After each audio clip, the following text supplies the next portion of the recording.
जिन काश्तकार भाइयों की गंदम की फसल रुकी हुई महसूस होती है या यूरिया खाद ना होने की वजह से शगुफा साजी बेहतर तरीके से नहीं हो सकी या भारी कर्राठी जमीनों के अंदर गंदम की काश की है मगर उसके शगुफे ज्यादा नहीं बने, उसकी बढ़ोतरी नहीं हो रही, क्या हम इस्तेमाल करें जिससे हमारी गंदम की शगुफा साजी भी बेहतर हो जाए, हमारी रुकी हुई फसल भी चल जाए। अगर हमने हर्बेसाइड का स्प्रे किया था, हमारी गंदम की फसल अगर हमें पिलाहट का शिकार हुआ नजर आ रही है तो उसको भी हम कैसे बेहतर कर सकते हैं। मगर वो काश्तकार भाई जो पहली दफा अपना किसान पाकिस्तान चैनल पाए हैं, चैनल को लाजमत सब्सक्राइब कर दे ताकि जितनी भी आने वाली हमारी ज़राअत के मुतल्लिका गंदम के मुतल्लिका वीडियो हो वो आप लोग बर वक्त देख सके। सबसे पहले ऐसे काश्तकार भाई जिन्हें यूरिया खाद नहीं मिल रही, यूरिया खाद की किल्लत जो है इस वक्त बहुत बड़े पैमाने पर हमें देखने को नजर आ रही है। हमारी जो फसलें हैं गंदम खास तौर पे दूसरे पानी पर पहुंच चुकी है, बाद लेट लगी हुई जो फसलात है वो पहले पानी पर आई हैं मगर यूरिया खाद की बहुत ज्यादा शार्टेज हमें नजर आ रही है। और ये पहला और दूसरा पानी ये ऐसा पानी होता है, इस पानी के ऊपर इंतहाई जरूरी हमें यूरिया चाहिए होती है क्योंकि जितनी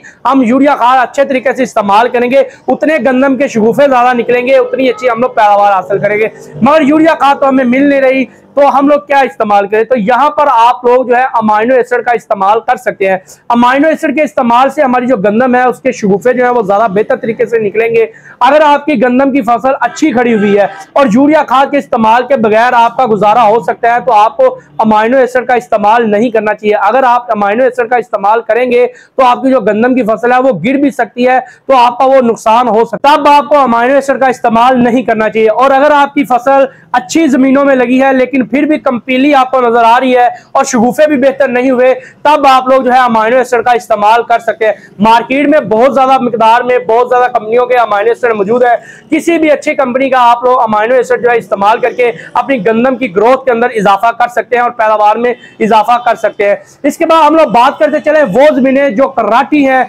शोर वाली है और वहां पर गंदम ने बेहतर तरीके से शगुफा साजी नहीं हुई, तो वहां पर आपको चाहिए कि आप लोग जो है अमाइनो एसिड का 2 से 3 बार रिपीट स्प्रे करें। अगर आप लोग अमाइनो एसिड का जब रिपीट स्प्रे करेंगे या कोई बायोस्टिमुलर स्प्रे करेंगे जिसके अंदर फैब्रिक एसिड भी मौजूद हो और साथ ट्रेस एलिमेंट और अमाइनो एसिड हो, ये तीनों चीजों का जो मुरक्कब अगर आपको मिलता है अमाइनो एसिड, फैब्रिक एसिड और ट्रेस एलिमेंट, अगर इन तीनों चीजों का किसी अच्छी कंपनी का आपको मुरक्कब मिलता है बायोस्टिमुलर की शक्ल में या अमाइनो एसिड की शक्ल में, तो आप लोग बारीक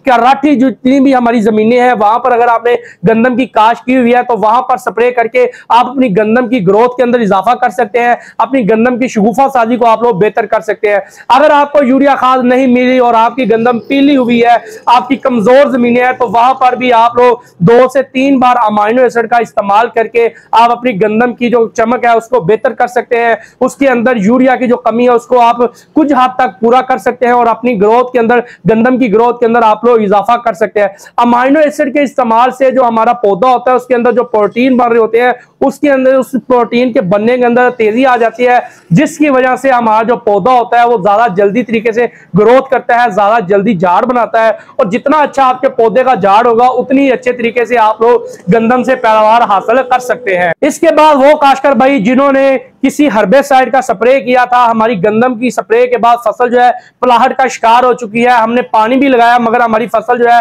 वो सही तरीके से सरसब्ज नहीं हो रही, वहां पर भी आप लोग अमाइनो एसिड का स्प्रे करके अपनी गंदम की रंगत के अंदर बेहतरी ला सकते हैं। क्योंकि जब आप अमाइनो एसिड का स्प्रे करेंगे तो स्प्रे करने के बाद काफी हद तक आपकी गंदम के रंगत के अंदर इजाफा हो जाएगा। जितना गहरा रंग होगा, जितनी अच्छे तरीके से आपके पौधे के अंदर पत्तों के अंदर क्लोरोफिल बनेगा, उतनी ही अच्छे तरीके से आपका पौधा जो है वो ग्रोथ करेगा। तो वहां पर भी आप अमाइनो एसिड स्प्रे करके अपनी गंदम की फसल के अंदर इजाफा कर सकते हैं। अपने झाड़ के अंदर इजाफा करने के बाद आप लोग अपनी पैदावार के अंदर इजाफा कर सकते हैं। उम्मीद है नाज़रीन अमाइनो एसिड के हवाले से आपके जो भी सवाल थे उनके जवाब आपको इस वीडियो से मिल चुके होंगे। अगर फिर भी आपका कोई सवाल हो अमाइनो एसिड के हवाले से तो आप कमेंट बॉक्स में पूछ सकते हैं, इंशाल्लाह वहां पर या आने वाली किसी वीडियो में आपको उसका जवाब जो है वो लाजमन दिया जाएगा।